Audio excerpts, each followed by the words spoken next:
The world's first documented case of livestock mutilation occurred more than 25 years ago, and the bizarre mutilations continue to this day. Theories about what could be causing these mutilations range from alien experimentation to covert military testing. Law enforcement agencies have investigated, but many ranch owners feel they still don't know who or what is killing their livestock. I lost 49 head of cattle to the mutilations. I lost them in less than 3 weeks. At that time of the mutilations and later on, we saw many lights up in the sky. We could not interpret where they were coming from. The eye was gone. The rectal area had a perfect round cut. The sex organs had been removed. The tongue was gone. No blood, no flies, nothing was around it. I believe this to be the greatest single unsolved serial crime spree of the 20th century.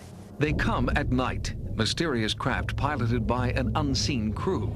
The morning light reveals yet another mutilated steer.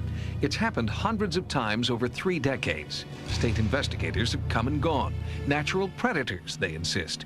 But cattle ranchers are not satisfied. They've seen things no known predator could do. Field researcher Chris O'Brien has gained their trust. This animal is obviously a roadkill, but any report of a downed animal in the area I'd like to check out because of the ongoing problem that we have with the mutilations. In September of 1967, the first documented animal mutilation occurred in this field and drew worldwide attention. Researchers came from far and wide to investigate. 30 years later, interest has waned, but local ranchers are still forced to cope with dead animals. The night before, I saw the cow alive, and she had a calf with her, and they looked healthy to me. And by next morning, real early in the morning, she was mutilated. Eli Hronich has been running cattle in northern New Mexico for more than 14 years. His cattle have been the most recent victims of the mutilation mystery. Last 2 years, we've lost 10 head of cattle and 9 yearlings and 1 cow. And you know, you're talking about quite a bit of money. Something that's pretty interesting, if a human doesn't mess with it or something doesn't disturb it, the birds, coyotes, they'll just leave it alone. Hronich cattle showed the classic signs of mutilation: precise incisions, a conspicuous lack of blood, and no physical evidence of a predator, man or animal, at the crime scene. There's never any tracks, never any blood. It's a real clean deal. Normally, when you arrive at an animal mutilation site, you'll find basically that there's no evidence whatsoever. There's no blood at all. There's no tracks, no cigarette butts. All the evidence indicates that the animals are being dropped from the air. So it seems to most researchers that the animals are being taken somewhere else, being experimented on, and then being dropped back where they were found.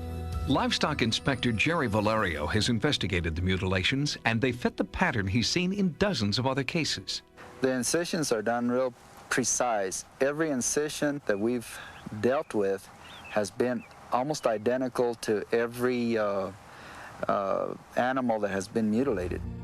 Most of these cattle mutilations features perfectly circular cuts that have indication of high heat that has been used to make the cuts. Despite the consistent pattern of bloodless surgical incisions, state and federal authorities insist predators like coyotes and foxes are responsible. For them, case closed. I've seen a lot of animals that have been torn up by coyotes and other predators, birds mostly. And these incisions were just like a doctor would do in a hospital.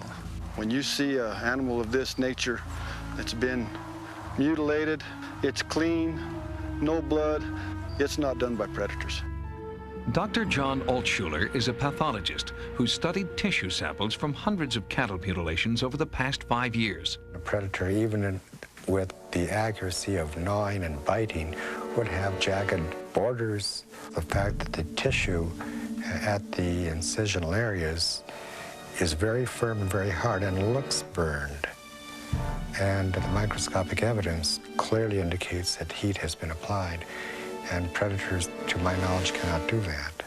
What could create these burnt-edged incisions is a highly sophisticated portable laser. Lasers have the ability to actually cauterize the wound, stop the bleeding as you're cutting. But No portable laser is powerful enough to cut and cauterize masses of livestock tissue. At Kirtland Air Force Base, Colonel Michael Prairie demonstrates the world's most precise portable laser. Going through a 1/4 inch of flesh, you'd have to take several passes, maybe 5 or 10 passes to get through. The precision of the cut is limited to the precision of the operator. If you needed to make a circular cut with very tight tolerances, you'd have to find some other way, some kind of mechanical system to make such a cut. If our government doesn't have laser technology capable of these mutilations, who or what does? The causes behind these mutilations is absolutely unknown. I believe that there's multiple groups involved in this for various reasons. The tissue that is being excised from these animals is the fastest regenerating tissue in the bodies and have residual elements of their environment in them. Anonymous groups with advanced technology mutilating livestock? Sounds impossible, but consider this new theory. Biotech companies are fighting a super-secret war to be the first to find an artificial substitute for human blood. A lot of them are using the hemoglobin in cattle blood as their base. The first company to develop this artificial blood could have a $10 billion market all to themselves. The stakes are high, and they don't want the competition to know what they're doing. Whenever these mutilations occur, there was always a sighting of helicopters around the area. In a lot of cases, strange lights have been seen around mutilation sites, and most often, helicopters are seen in and around mutilation sites. It's like someone is monitoring these areas where these animal deaths are occurring. People ask me, why are they leaving these carcasses lying around these pastures? I think these carcasses are taken and then returned is somehow to instill fear in the rancher.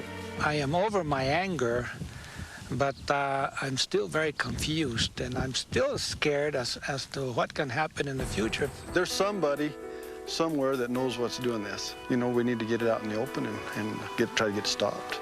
Until we get people to report these cases and get the help of state and federal law enforcement officials, we're spinning our wheels. There are no answers. There's just thousands of questions and thousands of dead animals. Since our report, rancher Eli Hronich has discovered yet another mutilated steer on his property.